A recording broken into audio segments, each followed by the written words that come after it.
Once, this wasn't just a car. It was America's ultimate symbol of success. Presidents drove it, celebrities admired it. Owning one meant you had truly made it. Then something unbelievable happened. Within just a few years, this legendary brand quietly disappeared from America's roads. How could one of America's greatest luxury car brands vanish? The answer begins with one decision that changed automotive history forever. Walk down East Grand Boulevard in Detroit today, and you'll find 3 million square feet of shattered glass and rusting brick. This is the hollowed-out carcass of a company that once defined the American city. Long before Cadillac became a cultural shorthand for success, and decades before Lincoln was the standard for the Oval Office, there was a different premier name in American motoring. It was the vehicle of choice for the world's wealthiest families, tycoons, and heads of state. Yet the brand did not just decline, it vanished. The scale of that erasure is rarely seen in the industrial world. To understand how such a dominant institution simply ceased to exist, we have to look at the moments they chose tradition over survival. The company began in 1899 with an act of engineering spite.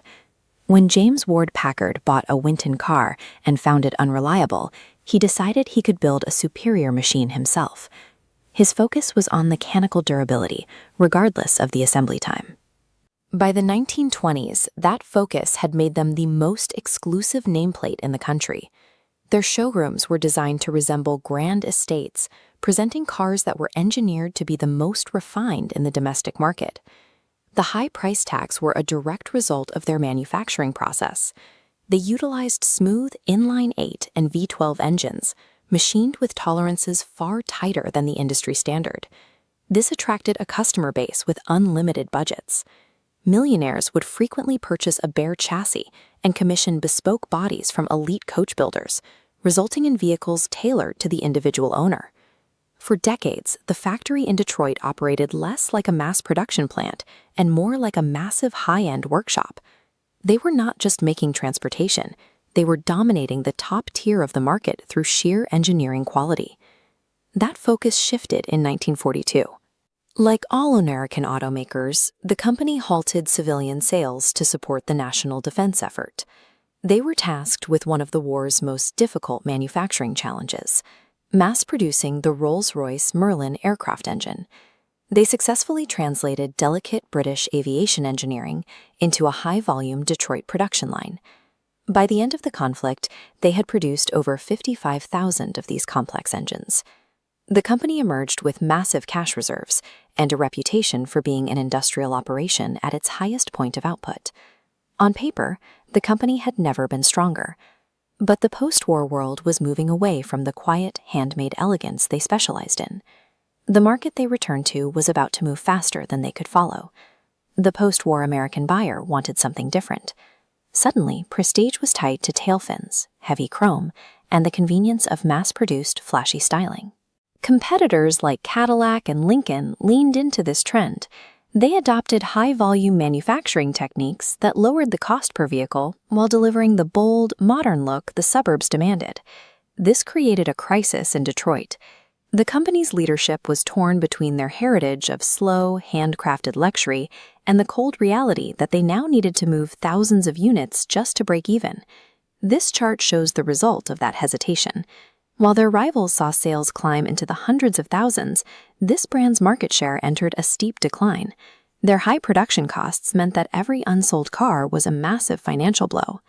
They tried to catch the trend in the mid-50s, introducing two-tone paint and V8 engines. It was an attempt to modernize their image and appeal to a younger, less traditional buyer. It wasn't enough. The company was rapidly burning through its wartime savings, struggling to survive in a market where they were being outpaced by the manufacturing volume of the Big Three. By 1954, survival as an independent brand seemed impossible. The cost of developing new models was too high for a single company to bear alone. They turned to Studebaker, a higher-volume manufacturer of mid-range cars. The plan was to combine forces, using Studebaker's sales volume to fund the development of the next generation of luxury vehicles. The financial reality of the deal was cataclysmic. Studebaker's internal bookkeeping had been deeply optimistic. Once the merger was finalized, it was revealed that they were losing money on nearly every car they sold. This inherited debt instantly paralyzed the luxury brand. Instead of funding new designs, every dollar earned went toward keeping the struggling Studebaker factories open. There was also a deep cultural divide. Management from a high-end luxury background could not find common ground with a team used to fighting for survival in the low-margin, mass-market economy sector. The move intended to save the company had instead tied it to a sinking ship. The end was no longer a possibility, it was an inevitability. In 1956, the original factory lines went quiet. Production moved to Studebaker's South Bend plant, where the once proud nameplate was applied to cheaper, badge-engineered sedans. By 1958, the name was dropped entirely. It remains a stark example of how quickly an industrial leader can fall when they fail to align their traditions with the speed of a modern market. Yet the vehicles themselves remain. Today, pre-war models are among the most valued cars in the world, serving as a reminder of a period when American manufacturing was synonymous with uncompromising quality. If you enjoyed discovering this chapter of automotive history, subscribe to Velocity Garage for more stories behind the world's most iconic cars. Which legendary nameplate should we look at next? Let us know in the comments.